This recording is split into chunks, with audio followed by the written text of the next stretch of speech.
Hi, sweeties. Dinner is ready, and tonight we are having these smothered pork steaks. Oh, it's so good. Slow simmered, thick gravy over some grits. Man, this is one of my absolute favorite. I love some grits and gravy. Let me show you how I made it. Let's get into it. For this recipe for smothered pork, I am going to use these bone-in shoulder blade steaks that I got from Sam's. And I bought them on sale. They're reduced because they were about to expire. So I stuck them in the freezer. And now that I'm ready to cook them, I took them out and thawed them in the refrigerator for a few days.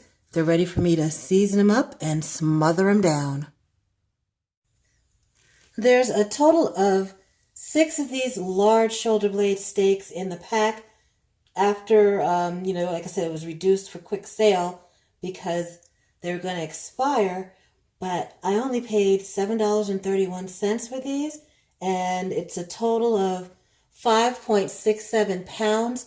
So this is a great way to feed a crowd because it's going to feed a lot of people for very little money.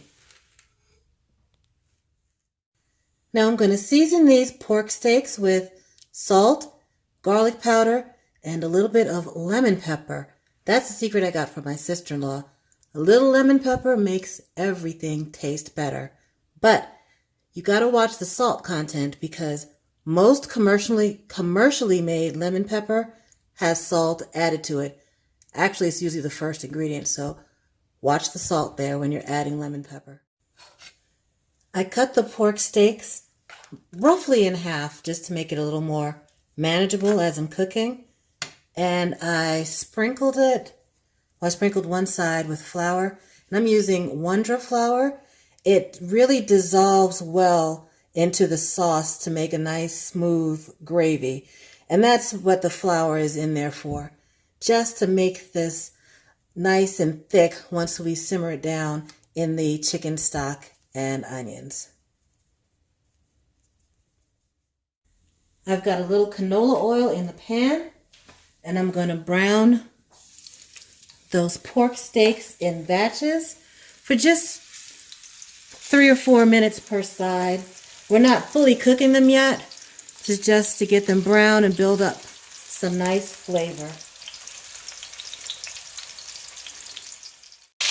Now that the pork steaks are nicely browned, I'll take those out, and I'm going to drain most of this oil and then add in my onions.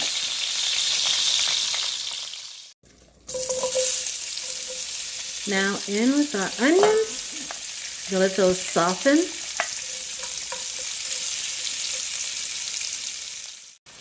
Now we're going to add in our bay leaf, thyme, and chopped garlic. And that's just going to build lots of flavor. Stir that in there. Then we'll add our browned pork back to the pot.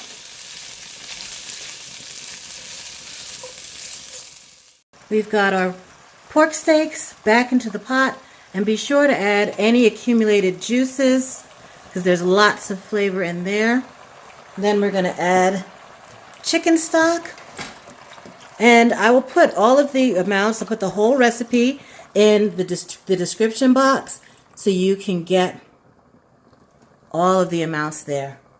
We're going to cover this and put it in the oven.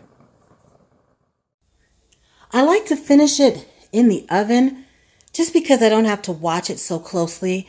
You can cook it on the stove top and let it simmer for, say, an hour, hour and a half maybe, until the pork is nice and tender. But you really got to watch it closely because all that heat is concentrated on the bottom of the pot and it can burn easily. Now, I still check the oven from time to time to make sure nothing is really sticking and burning on the bottom. But, when it's in the oven, it's a much more gentle, even heat all around, so you don't have to keep such a close eye on it. Our pork has been in the oven for about an hour now, and it's not quite done. It still needs to get a bit more tender, but it's time to take the top off and let the gravy reduce and get thicker. Our smothered pork is ready. I'm just going to skim the fat that's risen to the top. And then it'll be time to eat. And that is it, folks. Dinner is ready. I got my smothered pork steaks over some grits, little peas on the side. Let's take a look, see what we got. You can cut it with a fork. It's nice and tender.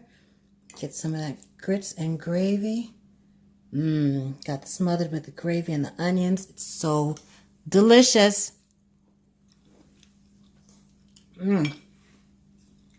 That's some real good comfort food right there. I get your peas. It's real tasty. I hope you give this a try. I think you'll like it. And please subscribe and have a delicious day.